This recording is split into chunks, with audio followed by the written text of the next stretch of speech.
semuanya. Assalamualaikum warahmatullahi wabarakatuh. Pada kesempatan ini saya akan mencoba menjelaskan salah satu materi dalam mata pelajaran bahasa Indonesia, yaitu tentang kata. Ya. Pada materi ini ada dua konsep dasar yang saya akan jelaskan. Yang pertama definisi dari kata, yang kedua jenis-jenis kata. Baik, yang pertama, apa sih yang dimaksud dengan kata? Ya, menurut para ahli, dan saya padukan dengan Kamus Besar Bahasa Indonesia, kata adalah satuan terkecil dari bahasa yang memiliki arti dan harus diujarkan. Ya, maksudnya apa? Maksudnya ketika dia tidak memiliki arti dan tidak diujarkan, maka dia tidak bisa dikatakan sebagai kata. Contoh sederhana, ketika kita menganggukkan kepala, ya, kita paham artinya, ya, yaitu mengiyakan. Ya, tetapi anggukan kepala itu walaupun kita paham artinya, dia tidak bisa dikatakan sebagai kata. Karena apa? Karena dia tidak diujarkan. Baik, setelah kita mempelajari definisi kata, kita akan beralih ke jenis-jenis kata. Pada bahasa Indonesia, ya, atau mata pelajaran bahasa Indonesia, kita mengenal 4 jenis kata. Yang pertama ada kata benda. Yang kedua kata sifat. Yang ketiga kata kerja. Dan yang keempat adalah kata bilangan. Pada pertemuan kali ini yang saya akan jelaskan salah satu dari jenis kata ini, yaitu kata sifat. Nah, untuk menjelaskan kata sifat, maka saya terlebih dahulu harus menjelaskan 3 konsep dasarnya juga. Yang pertama adalah definisinya. Yang kedua adalah contoh-contohnya. Dan yang ketiga adalah cara membuktikan kata sifat itu sendiri. Baik, langsung saja. Apa sih yang dimaksud dengan kata sifat? Kata sifat adalah kelas kata yang berfungsi untuk menjelaskan kata benda atau membuatnya menjadi lebih spesifik. Agar kalian tidak bingung, mari kita melihat contoh berikut. Ada kata meja. Kata meja, jika berdiri sendiri, itu sangat luas cakupannya. Ya, meja masih bersifat umum. Nah, untuk lebih menjelaskan atau membuat dia menjadi lebih detail, maka dibutuhkan sebuah kata sifat. Ya. Saya memberi contoh di sini, ada kata besar. Coba digabungkan antara meja dengan besar. Ya, meja besar. Nah, di sini sudah terlihat jelas ya, artinya bahwa meja yang dimaksud di contoh ini adalah meja yang ukurannya besar. Lalu yang kedua, ada kata merah. Jika digabungkan dengan meja menjadi meja merah. Nah, artinya bahwa meja dalam contoh ini adalah meja yang berwarna merah. Dan yang terakhir, rusak. Jika digabungkan dengan meja menjadi meja rusak. Sehingga sudah jelas bahwa meja yang dimaksud dalam contoh ini adalah meja yang rusak. Jadi itu maksudnya ya, bahwa kata sifat itu berfungsi untuk menjelaskan kata benda atau membuatnya menjadi lebih spesifik, sehingga tidak menjadi kata yang bersifat umum. Mungkin ada di antara kalian yang bertanya-tanya, kenapa kata besar, kata merah, kata rusak itu tergolong kata sifat? Atau bisa kita katakan kata sifat? Jawabannya gampang, karena ketiga kata tersebut merupakan kata yang berfungsi untuk menjelaskan kata benda meja. Ya, sehingga kata meja tadi itu dia tidak bersifat umum lagi. Baik, kita akan beralih ke materi yang paling akhir, yang menurut saya materi yang sangat penting. Karena apa? Karena pada materi terakhir ini kita akan membuktikan apakah benar kata itu merupakan kata sifat atau bukan. Baik, cara untuk mengetahui kata itu merupakan kata sifat atau bukan, yaitu dengan menggabungkan kata yang kita anggap kata sifat dengan 4 kata kunci. Apa saja kata kunci itu? Yang pertama, kata tidak. Yang kedua, kata kurang. Yang ketiga, kata agak. Dan yang keempat, kata sangat. Nah, ketika keempat kata kunci ini digabungkan dengan kata yang kita anggap itu adalah kata sifat, lalu dia berterima atau nyambung, maka dapat dipastikan bahwa kata itu merupakan kata sifat. Tetapi jika dia tidak berterima atau tidak nyambung, maka kata tersebut bukanlah kata sifat. Contohnya, kita ambil salah satu kata sifat yang kita gunakan tadi ya, kata besar. Coba kita gabungkan dengan keempat kata kunci ini. Jika dia berterima, maka besar adalah kata sifat. Kita coba. Tidak besar, kurang besar, agak besar, sangat besar. Bagaimana menurut kalian? Berterima enggak? Ya, betul, berterima atau nyambung. Sehingga kata besar dapat dipastikan sebagai kata sifat. Satu contoh lagi, kita misalnya mengambil kata batu misalnya. Ya, kita belum tahu nih, batu ini adalah kata sifat atau bukan. Nah, untuk mengetahuinya bagaimana? Mengetahuinya adalah kita coba menggabungkan dengan empat kata kunci tadi. Kita coba. Tidak batu, kurang batu, agak batu, sangat batu. Bagaimana menurut kalian? Agak ganjil kan? Nah, dia tidak berterima. Sehingga kata batu tidak bisa dikatakan sebagai kata sifat. Ya, mungkin sekian pertemuan kali ini. Ya, semoga kalian dapat memahami apa sih yang dimaksud dengan kata. Ya, lalu bisa menguasai ya salah satu jenis dari kata dalam bahasa Indonesia, yaitu kata sifat. Ya, sebelum mengakhiri video ini, ya tidak bosan-bosannya saya menghimbau kepada kalian semua, ya, di masa pandemi ini marilah kita tetap menjaga kesehatan dengan cara rajin mencuci tangan, ya, jika keluar rumah gunakan masker, ya, dan selalu menjaga jarak, hindari perkumpulan. Ya, sekian dari saya, terima kasih. Assalamualaikum warahmatullahi wabarakatuh.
Audio Jungle. Audio Jungle. Audio Jungle. Audio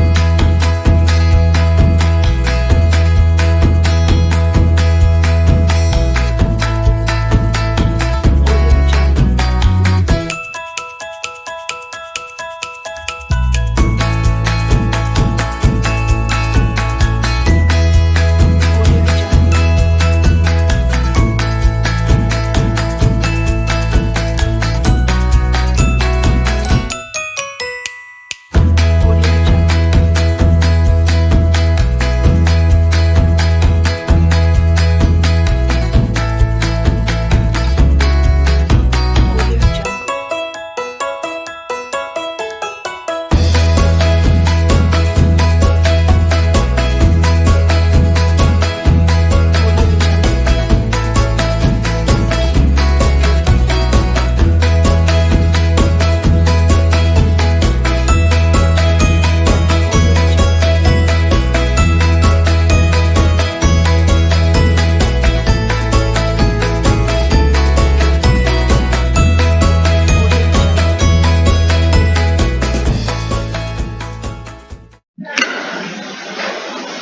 Assalamualaikum warahmatullahi wabarakatuh.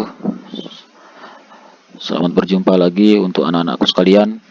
Kali ini Pak Guru akan menjelaskan materi teks drama secara detail. Pada pertemuan yang lalu, Pak Guru sudah menge-share video tentang drama, yaitu tentang ciri bahasa drama. Nah, kali ini Pak Guru ingin menjelaskan secara detail apa itu drama, lalu unsur-unsur yang terdapat dalam drama. Ya, dan materi yang terakhir nanti itu adalah kelengkapan-kelengkapan yang harus ada dalam sebuah drama. Baik, langsung saja. Materi kita kali ini adalah drama. Ya, diperhatikan videonya anak-anakku sekalian. Ya.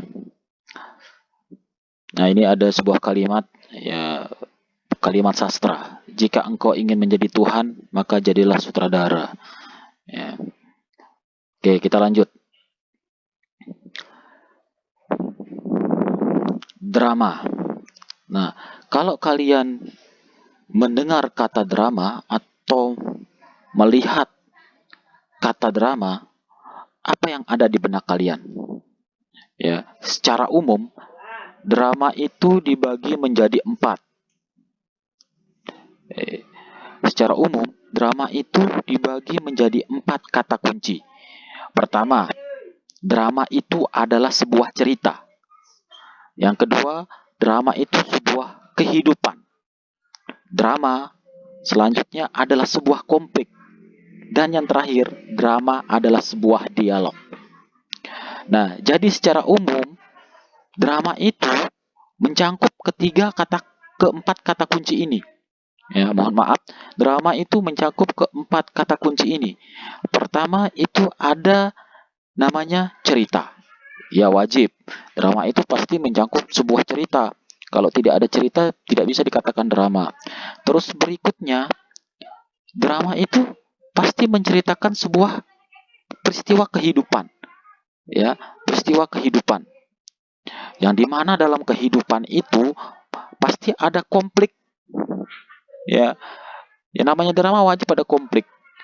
Ya, sinetron yang kalian sering nonton itu pasti ada konflik. Kalau tidak ada konflik, maka jalan ceritanya tidak akan bisa berjalan dengan baik. Ya, dan untuk mendramalisir sebuah konflik, maka dibutuhkan sebuah dialog. Nah, dialog inilah yang berperan penting dalam sebuah drama. Ya, bayangkan bagaimana drama kalau tidak ada dialognya. Ya, tidak akan bisa jalan dramanya. Jadi itu ya. Nah, dari keempat kata kunci ini, mari kita masuk ke lebih dalam lagi, ya. Nah, apa itu drama? Nah, dari segi sejarahnya, drama itu ya berasal dari bahasa Yunani yang artinya itu bertindak atau berbuat. Bahasa Yunaninya apa? Draumai. Ya, jadi sekali lagi drama itu berasal dari bahasa Yunani yaitu draumai yang artinya berbuat atau bertindak. Jadi, ya, drama adalah Kita simpulkan sama-sama ya. Jadi, drama itu adalah cerita kehidupan yang berisi konflik yang diperankan, didialogkan, dan diperagakan. Jadi ini simpulan pengertian drama, anak-anakku sekalian. Ya, oke, itu pengertian drama. Selanjutnya, kita beralih ke materi berikutnya, yaitu unsur-unsur drama. Ya, unsur-unsur drama. Unsur drama yang pertama ada yang kita kenal dengan istilah plot atau alur. Ya, atau yang lebih sederhana lagi adalah jalan cerita. Ya, plot atau alur atau jalan cerita. Nah, plot dalam sebuah drama ini meliputi 4 tahapan. Jadi jalan cerita dalam sebuah drama itu meliputi 4 tahapan. 1, 2, 3, 4. Ya, tahapan pertama yaitu pemaparan atau eksposisi. Nah, plot yang ini biasanya itu sebuah pengantar dalam sebuah drama. Ya, pengantar dalam sebuah drama. Contohnya misalnya zaman dahulu hiduplah ya seorang raja. Nah, kalau kalian mendengar istilah kalimat-kalimat seperti itu, ini yang dimaksud dengan pemaparan atau eksposisi, ya, sebuah pengantar. Nah, setelah itu ada plot yang kedua yaitu komplikasi, ya. Plot yang kedua ini apa? Babak mulai munculnya pertikaian atau konflik. Nah, di alur yang ini atau yang plot yang kedua ini, sebuah masalah atau konflik itu sudah mulai muncul. Ya, sudah mulai muncul. Dia. Dan plot yang ketiga itu peleraian atau anti klimaks. Ya. Maksudnya apa? Sebuah konflik atau permasalahan sudah ditemui jalan keluarnya atau permasalahannya sudah mau mulai reda atau sudah mulai selesai. Ya, sudah mulai mereda atau sudah mulai selesai. Dan yang terakhir, alur yang terakhir yaitu penyelesaian. Nah, penyelesaian ini itu adalah bagian akhir dari sebuah drama. Jadi bahwa penyelesaian ini artinya permasalahan sudah tidak ada, sudah selesai sama sekali, ya, sudah clear, tidak ada permasalahan selanjutnya, dan ditandai biasanya berakhirnya sebuah drama itu sendiri. Oke, itu unsur-unsur drama yang pertama, yaitu plot atau alur. Oke, unsur drama yang berikutnya adalah penokohan dan tokoh. Nah, kenapa di sini menggunakan kata hubung dan? Karena penokohan dan tokoh itu merupakan unsur yang berbeda. Ya, penokohan itu adalah sifat, sedangkan tokoh itu adalah pelaku. Ya, pelaku atau pemeran dalam sebuah drama. Sekali lagi Pak Guru ulangi, penokohan itu adalah sifat, sedangkan tokoh itu adalah pelaku atau pemeran dalam sebuah drama. Nah, sekarang Pak Guru akan menjelaskan tokoh dulu. Ya, tokoh dalam sebuah drama itu terdiri dari 3. 1, 2, 3. Jadi tokoh dalam sebuah drama secara umum itu dibagi menjadi 3. Yang pertama, protagonis. Protagonis itu artinya tokoh pemeran utama, tokoh yang baik. Ya, tokoh yang baik. Ya, sekali lagi, protagonis itu adalah tokoh yang berperan sebagai tokoh idaman atau tokoh sentral. Ya, jadi tokoh yang baik, artinya bahasa sederhananya tokoh yang baik lah. Pemeran utamanya, kalau bahasa kalian pemeran utama lah. Nah, terus nanti ada tokoh antagonis. Tokoh antagonis ini adalah tokoh penjahat. Nah, kalau bahasa sederhananya biar kalian cepat paham, tokoh penjahatnya. Ya, kalau ada tokoh baik, pasti ada tokoh jahat. Itu maksudnya ya. Jadi tokoh jahat itu dalam sebuah drama disebut dengan antagonis. Nah, tokoh yang berikutnya ada tokoh figuran atau pemeran pembantu. Apa itu? Yakni tokoh yang kehadirannya mendampingi tokoh utama atau sebagai tokoh pelengkap. Ya, jadi dia hanya pelengkap saja. Ya, Itu yang dimaksud dengan tokoh figuran atau pemeran pembantu. Bukan maksudnya tugasnya sebagai pembantu rumah tangga di sana, bukan ya. Artinya dia sebagai pelengkap, ya. Dia sebagai pelengkap. Kalau kalian sering nonton sinetron atau drama-drama Korea, Korea gitu ya, ada misalnya dalam sebuah taman terus ada orang yang lalu lalang di taman. Nah, ini biasanya yang dimaksud dengan figuran. Ya, pelengkap saja. Itu ya. Oke, kita lanjut. Oke, unsur drama yang berikutnya ada namanya latar. Ya, latar itu ya dibagi menjadi tiga. Ada latar waktu, latar tempat, dan latar suasana. Apa sih yang dimaksud dengan latar? Latar itu adalah ya kapan terjadinya ya. Latar itu adalah kapan terjadinya jika dia berkaitan dengan waktu, maka latar itu dimaksud adalah kapan terjadinya peristiwa tersebut. Ya, kalau latar itu berkaitan dengan tempat, maka di mana peristiwa itu terjadi. Dan yang terakhir, jika dia berkaitan dengan suasana, maka bagaimana ya suasana dalam peristiwa tersebut. Itu maksudnya ya. Jadi latar itu ada tiga, ada latar waktu, latar tempat, latar suasana. Nah, yang berikutnya ada tema. Nah, tema itu artinya inti cerita yang diangkat. Inti cerita.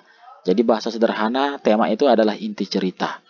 Ya, dan yang terakhir itu ada namanya amanat atau nasihat. Ya, amanat atau nasihat yang terdapat dalam sebuah drama. Ya semua drama itu ya pasti memiliki sebuah amanat ya di dalam ceritanya. Ya, amanat. Nah, amanat itu apa? Sebuah nasihat yang ingin disampaikan oleh penulis drama itu sendiri. Oke. Oke, berikutnya. Nah, kelengkapan drama. Ya, kelengkapan drama. Drama memiliki sebuah kelengkapan agar dia berjalan ya dengan baik.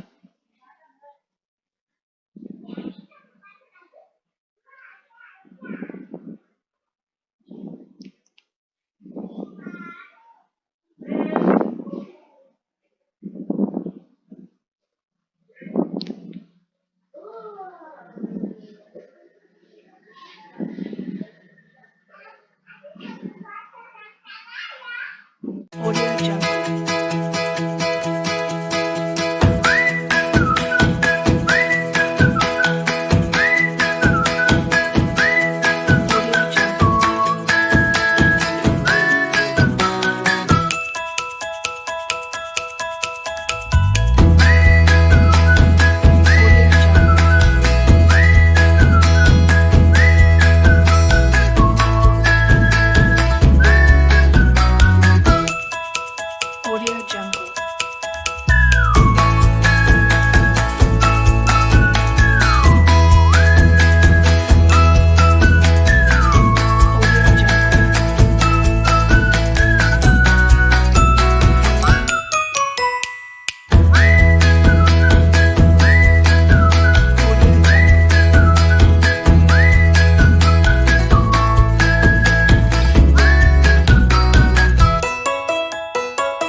Audio Jungle.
Audio Jungle. Audio Jungle. Audio Jungle. Audio Jungle. Audio Jungle. Audio Jungle. Audio Jungle. Audio Jungle.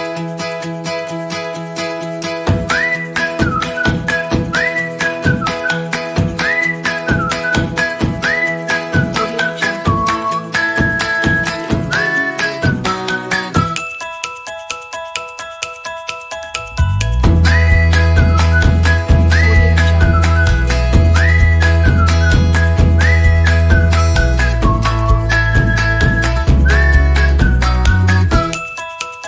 Audio Jungle. Audio Jungle. Audio Jungle.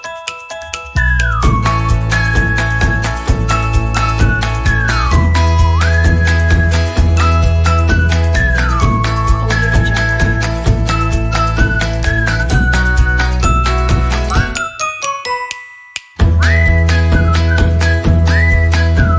Audio Jungle.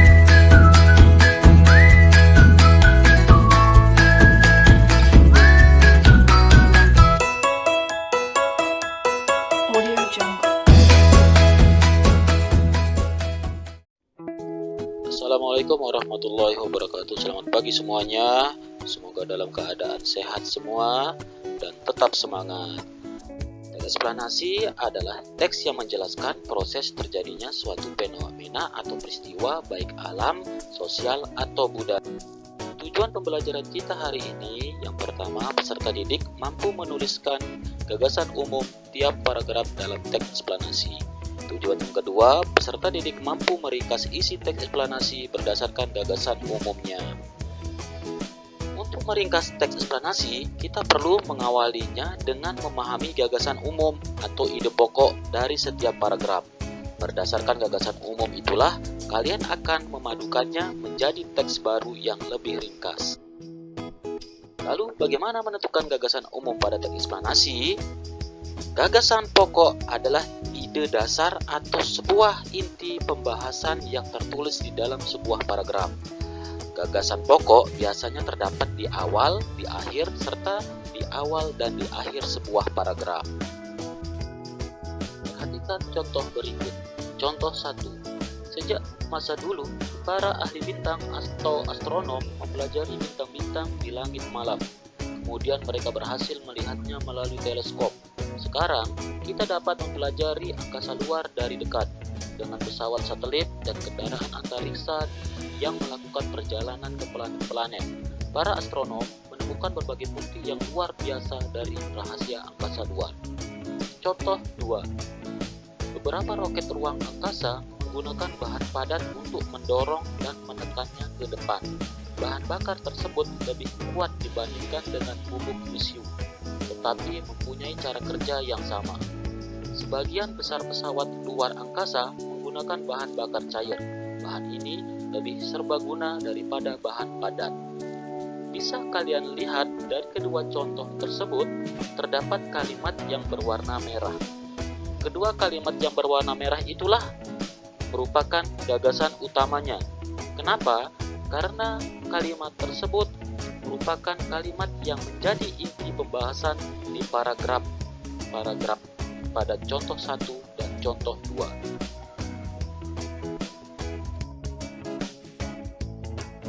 Cara meringkas teks eksplanasi. Yang pertama, baca keseluruhan teks. Kedua, catat ide pokok tiap paragraf. Ketiga, memadukan ide pokok menjadi teks baru yang lebih ringkas. Bagaimana? Mudah kan? Sekian, terima kasih. Assalamualaikum warahmatullahi wabarakatuh.